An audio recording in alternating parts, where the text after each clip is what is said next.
میرے مولا کرم ہو کرم، میرے مولا کرم ہو کرم۔ میرا نام عارفہ سیدہ زہرا ہے۔ میں ایک پرانا پاپی استاد ہوں، اور استاد میں اس لیے بنی تھی کہ میں زندگی کی طالب علم رہنا چاہتی تھی، اور شکر ہے کہ اللہ نے مجھے وہ موقع دیا۔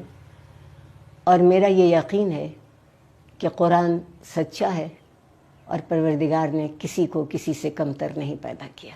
ہم جو ایک تشدد کے عادی ہو گئے ہیں، زندگی میں ہی تشدد کرتے ہیں، اور عورت اس تشدد کا سب سے آسان نشانہ ہے، کیونکہ باقی تشدد کو بہانے چاہیے طاقت کے، منصب کے، اپنے عہدے کے، اپنے مرتبے کے۔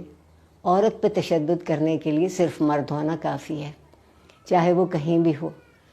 اور مزے کی بات یہ ہے کہ ستم اس پر معاشرہ کرتا ہے، اور اس ستم کا ظلم وہ عورت پر توڑتا ہے۔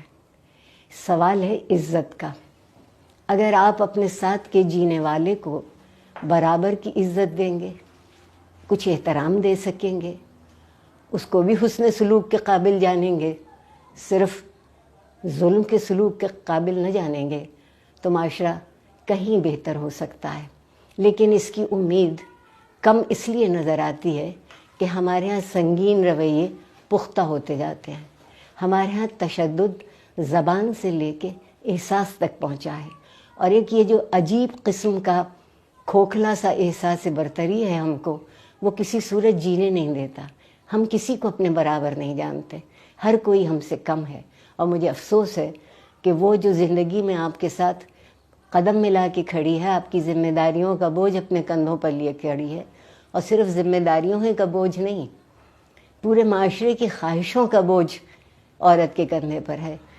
اس کو اگر آپ ٹی وی پر ڈراموں میں دکھائیں تو ذلیل ہوتے دکھائیں، زندگی میں اس سے سلوک کریں تو تشدد کا کریں۔